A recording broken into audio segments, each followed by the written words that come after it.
Halo semuanya, kembali lagi di kuliah kalkulus vektor tentang integral lipat 2.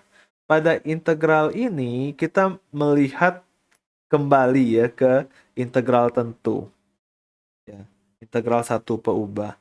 Yang ini kalau f-nya fungsi positif itu menyatakan luas di bawah kurva. Gitu. Nah, cara menghitungnya juga idenya itu juga tidak sulit ya. Idenya adalah kita lakukan partisi terhadap selang AB ini itu menjadi banyak sekali partisinya dengan lebar partisi delta X. Kemudian kita buat persegi panjang dan kita tinggal hitung luas persegi panjang ini, yaitu delta X dikali F gitu. Karena tinggi dari persegi panjangnya adalah F.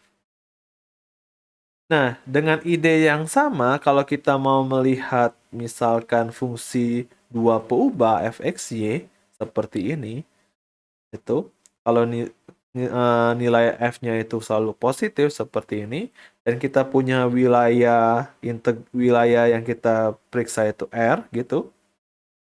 Nah, kita mau melihat volume yang dibentuk oleh F terhadap bidang xy ini. Nah, volumenya seperti apa? Nah, idenya sama persis dengan ini. Kita lakukan partisi terhadap domain. Jadi,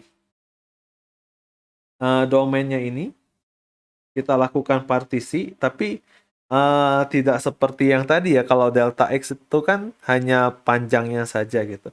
Nah, ini kita partisinya pakai kotak-kotak seperti ini. Ada yang persegi panjang, ada yang persegi, ada yang ya, kotak-kotak lah seperti ini.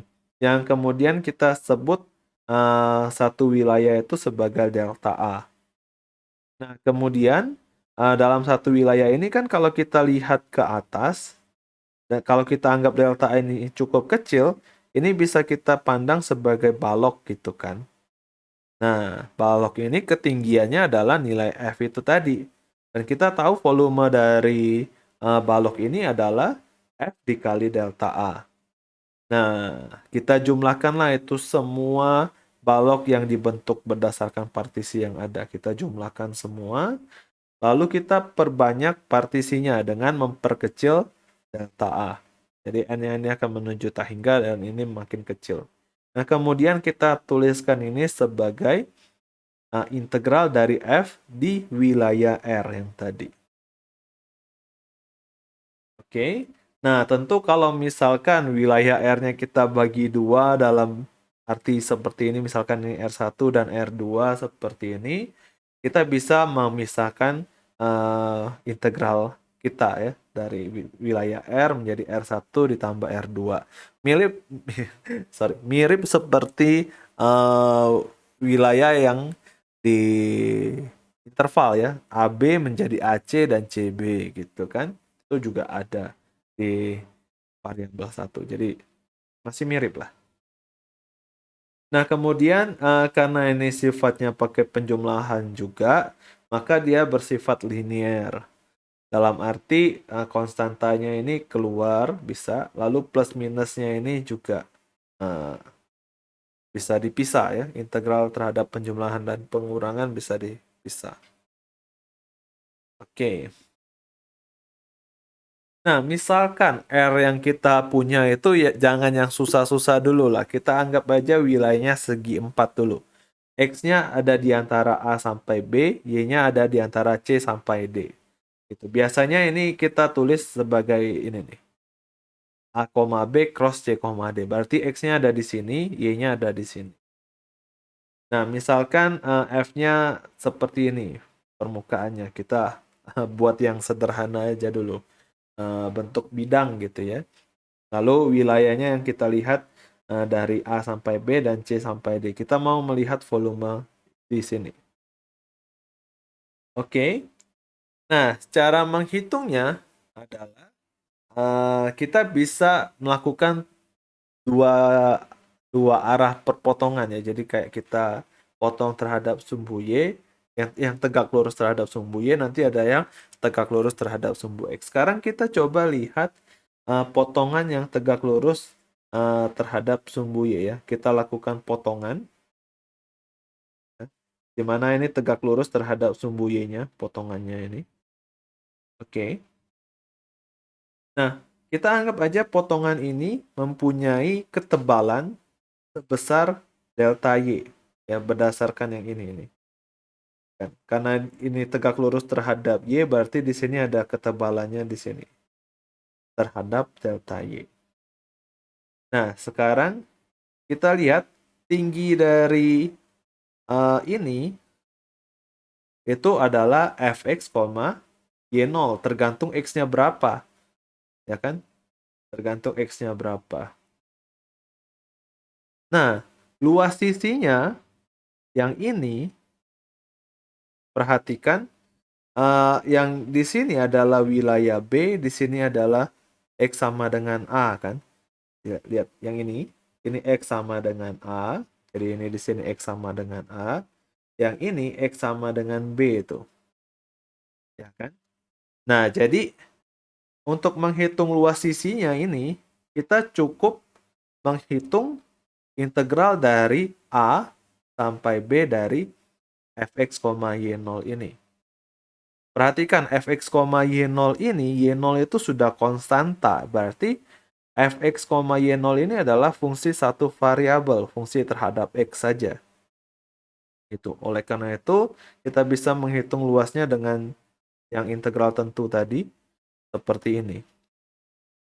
Nah, berarti volume dari partisi ini, satu partisi ini adalah delta Y dikali dia ini. Ya kan?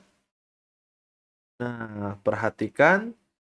Sekarang kita jumlahkan semua volume ini terhadap partisi Y kan, dari C sampai D gitu. Kalau kita jumlahkan semuanya, maka kita mendapatkan integral dari C sampai D yang dimana awalnya ini Y0, suatu nilai fix berubah menjadi variabel Y dan delta Y-nya menjadi DY seperti itu. Oke. Nah, dalam hal ini kalau kita memeriksa seperti ini, berarti kita melakukan integral terhadap X dulu, nanti baru terhadap Y. Oke. Oke. Nah, di sini juga sebagai catatan ya, pada perhitungan ini, ingat Y0 itu kita ambil suatu konstanta kan. Oleh karena itu, dalam perhitungan integral AB ini, fx, y, dx, itu nanti Y-nya kita anggap sebagai konstanta juga.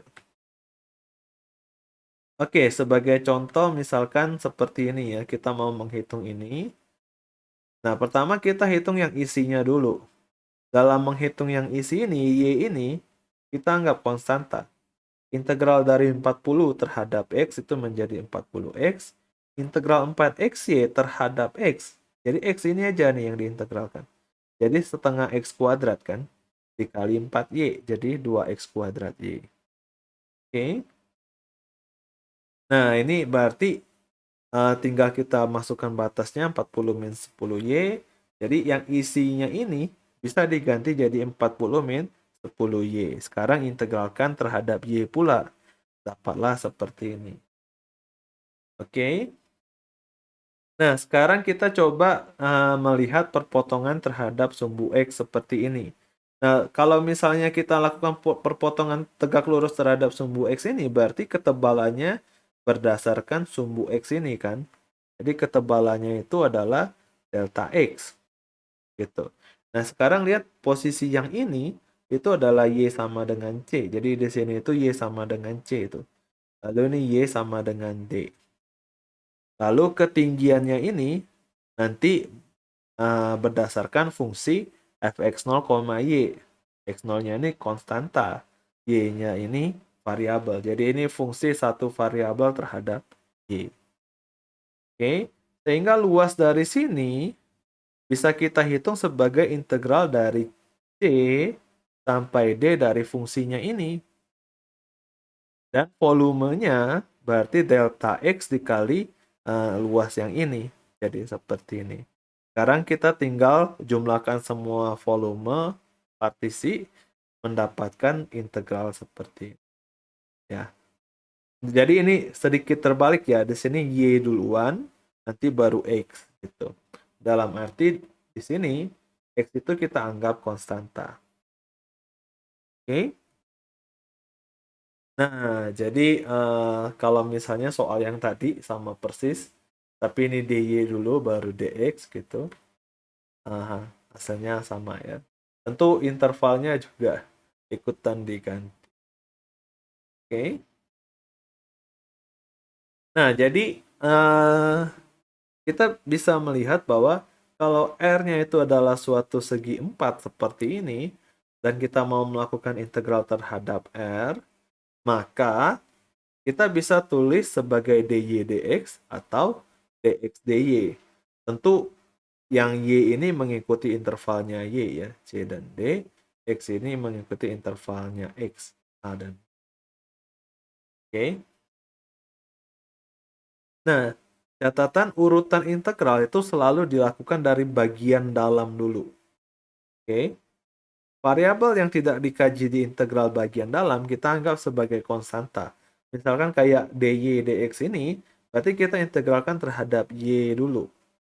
Dan x-nya kita anggap konstanta. Nah, ini ya. Nah, ini terserah sih mau x dulu atau y dulu. Kita coba x dulu. Dapat seperti ini. Ya, tidak sulit ya. Nah, pada contoh 3 tadi, ya ini saya sedikit back ya. Pada contoh 3 ini kita mendapatkan hasil yang negatif. Oke. Nah, pada awal tadi kita mengatakan volume benda yang dibentuk oleh fxy kan. Tapi dapatnya negatif ini. Emangnya ada volume benda yang negatif gitu. Oke, jadi apakah hasil negatif di contoh 3 tadi itu menyatakan volume benda? Apabila iya, kenapa volumenya bisa negatif gitu?